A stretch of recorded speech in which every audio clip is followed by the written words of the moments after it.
और चलिए अब आपको सीधे भोपाल लिए चलते हैं, जहां पर मध्य प्रदेश के मुख्यमंत्री डॉक्टर मोहन यादव वन संरक्षण जलवायु समर्थ आजीविका कार्यशाला में शामिल होने के लिए पहुंचे हैं।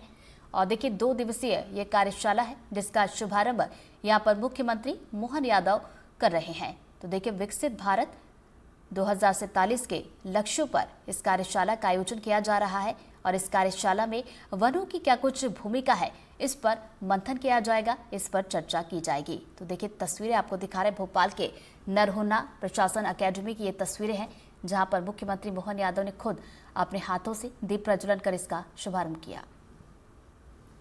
अनुकूल आजीविका कार्यशाला विषय का जिस प्रकार से इसमें चयन किया है, इसमें सारी बातें जोड़ी गई है और वक्ताओं ने भी कमोबेश अपनी भावना के आधार पर भी, अपने अनुभव के आधार पर भी हमारे लिए एक अच्छा खासा रोड मैप बना दिया कि हमको बढ़ना कैसे है।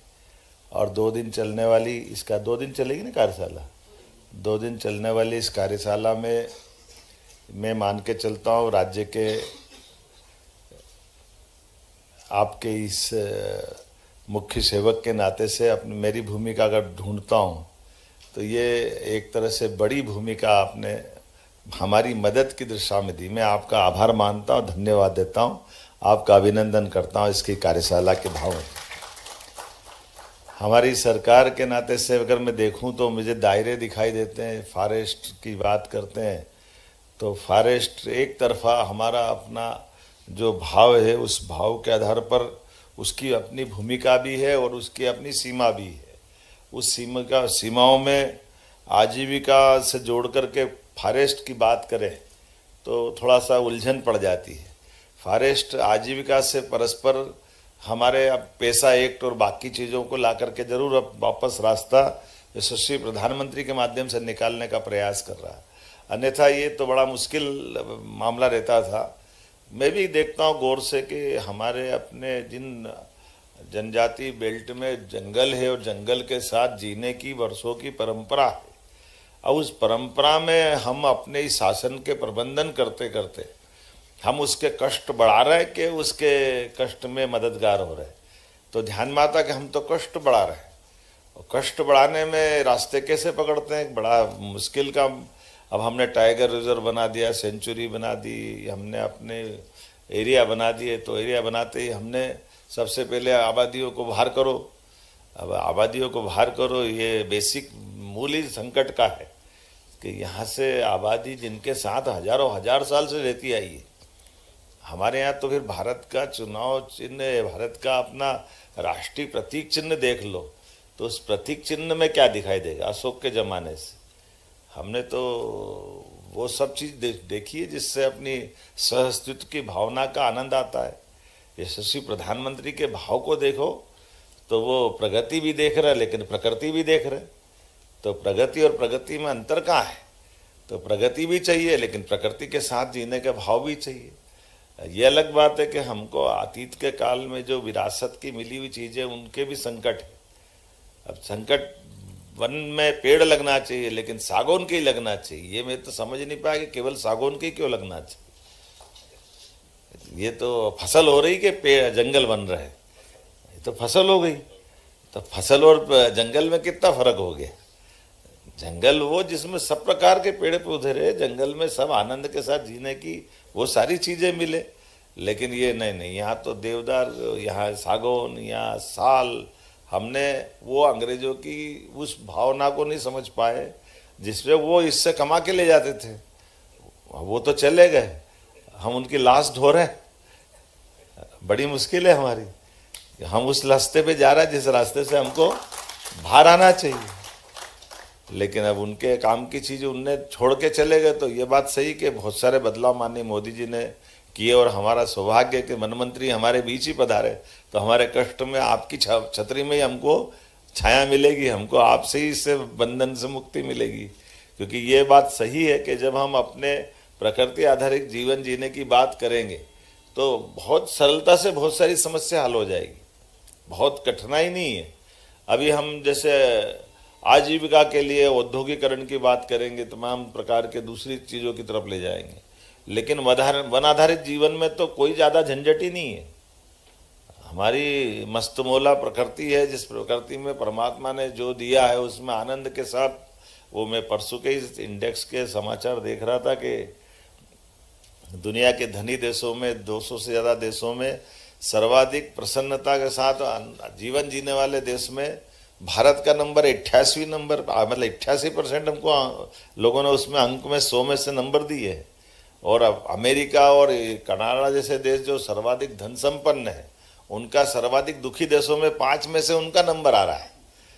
तो आखिर ये विरोधाभास की व्यवस्था में जीवन में हमारी मस्ती कहाँ से आती है, हमारे सुख कहाँ से मिलता, जीवन पे प्रकृति के साथ जीने की प्रेरणा कहाँ से पाते हैं। और हम तो सौभाग्यशाली मध्य प्रदेश में बड़ी मात्रा में जिस प्रकार का वनांचल का क्षेत्र है, मैं अपने विभाग को भी बधाई देना चाहूँगा। 2 साल के अंदर बिगड़े वनों का भी एक नया शब्द तो निकाला है, लेकिन बिगड़े वन कैसे बिगड़ते मैं पल्ली नहीं पड़ रही। पहले तो उजड़े वन तो समझ में आता, बिगड़े वन कहाँ से आ गए। लेकिन एक शब्द है ये जो हमारी शब्दों की बड़ी मर्यादा भी बड़ा संकट में डालता है। अब वो मन बिगड़ा कि आदमी बिगड़ा, भगवान जाने कौन बिगड़ा। लेकिन हमारे लिए अब वनों का क्षेत्र वापस उस तरह से ला रहा है। लगभग 1100 गांव वापस उस तरह के बनाए, वन क्षेत्र बनाए। बधाई देना चाहूँगा वन विभाग के लोगों को भी, आप सबकी मदद के माध्यम से, कि हमारे यहाँ ये इस पर्यावरण के लिए और एक कितना प्रयोग अच्छे अच्छे चल रहे हैं। आज के दौर में ये भी आनंद की बात है कि हमने जब अपने प्रकृति में जनजाति समाज की साधना साधन संसाधन की बात की है, तो हमने तो ये भी कहा कि अब उस वन क्षेत्र में हमारे पूजा पाठ के स्थान, अगर ये कार्यशाला में ये विषय भी डाल लेना कि भाई भले वो हमना टाइगर रिजर्व हो कुछ भी हो, लेकिन पूजा पाठ के स्थान तो ये भावनाओं से जुड़ते हैं, आस्था से जुड़ते हैं। उन आस्थाओं पे चोट पहुंचा करके हम क्या किसको बचाएंगे। और वैसे भी कोई बहुत बड़े बड़े महल अट्टालिका तो बनाते नहीं यार, हमारे देवताओं के स्थान तो बहुत वैसे ही रहते हैं। लेकिन ये नियम कानून में जरूरत पड़ेगी तो कानून के लिए भारत सरकार भी बैठी है, राज्य सरकार तो अपन आपके साथ खड़े ही है, तो रास्ता निकालेंगे। हमारे देवस्थान क्यों आनंद में नहीं होना चाहिए, उनके प्रबंधन सब अच्छे से अच्छा कर सकते हैं। इसी प्रकार से कई मामलों में जब बात निकलेगी तो वन्य प्राणी की जीव में जीव कौन को मानते यही पल्ले नहीं पड़ता है। जो आकर्षक और सब प्रकार से दिखाई दे वही जीव है कि जो जीवन में पा रहा वो जीव है। तो वन अंचल में मैं देख रहा था कि अभी बड़े पैमाने पर 2-3 अब ये बात निकालते तो हमारे यहाँ विषय निकल जाता कि भाई तो आपको ये क्या जरूरत है। और रेप्टाइल में सर्प की गिनती नहीं करा रहे हैं, ये फॉरेस्ट का कौन सा हिसाब मेरे पल्ले नहीं पड़ता है।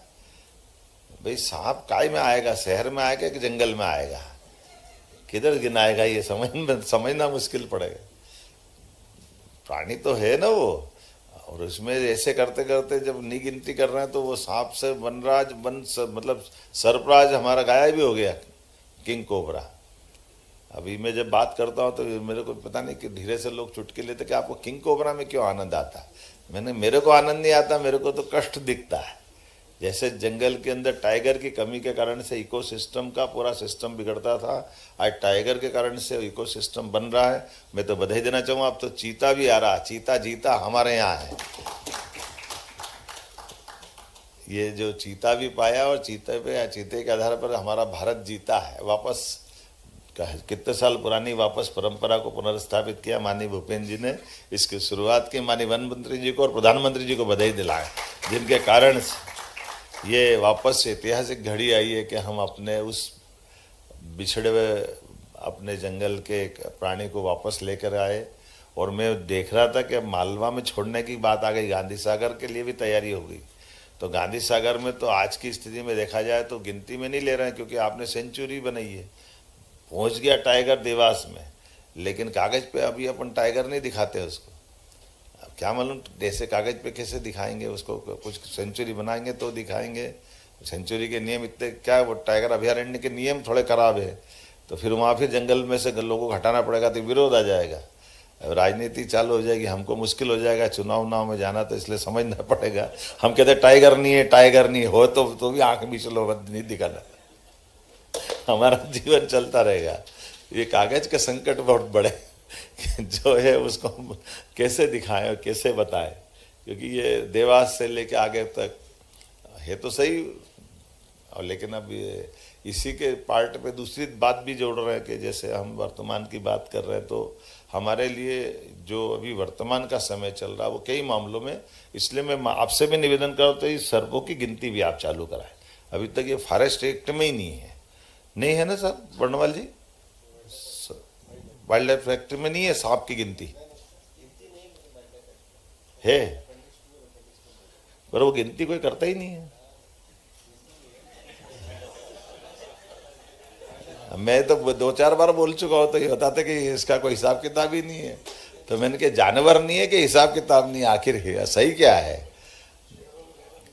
मतलब अगर इसका नुकसान आपने देखना कि वनांचल क्षेत्र में खास करके बड़े पैमाने पे सर्पदंश की घटना हो रही है, तो सर्पदंश की घटना को ये उनसे बचा, मतलब आप अपने ये जो महाकौशल के कई जिलों के अंदर बड़े पैमाने पर और कोई कारण से नहीं मर रहा मनुष्य, केवल सर्पदंश से मर रहा है बड़ी पैमाने पर।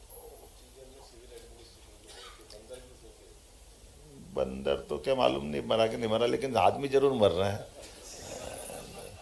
तो उसकी संकट क्या हो रहा है कि जो बड़े पैमाने पे हमको एक तो व्यक्ति भी गया और आर्थिक दृष्टि से भी उनकी मदद करना है, तो 4 लाख की राशि भी देना पड़ती। राशि का सवाल नहीं, सवाल बड़े पैमाने पे लोगों की मरने का है, उनकी सुविधा देने का।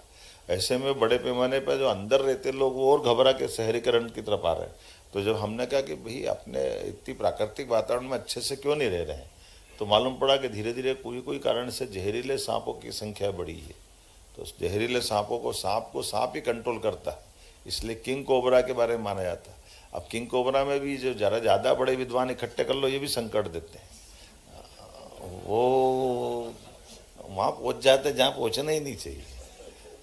वो तो बहुत पानी गिरता वहीं मिलता है ही नहीं, बाकी किंग कोबरा चलेगा ही नहीं। अरे नहीं कैसे चलेगा भैया, अभी 150 साल पहले तो था, कहाँ गया? अभी छत्तीसगढ़ में भी कौन बहुत पानी गिरता है, ऐसे कई बेल्ट हैं। तो थोड़ा जो एक बार आप उस व्यवस्था को बनाओगे तो परमात्मा भी रास्ता निकाल ही देता है। ऐसी कई सारी चीज़ें, ये एक नहीं है, मैं बात तो करने के लिए दूसरी बहुत सारी आया था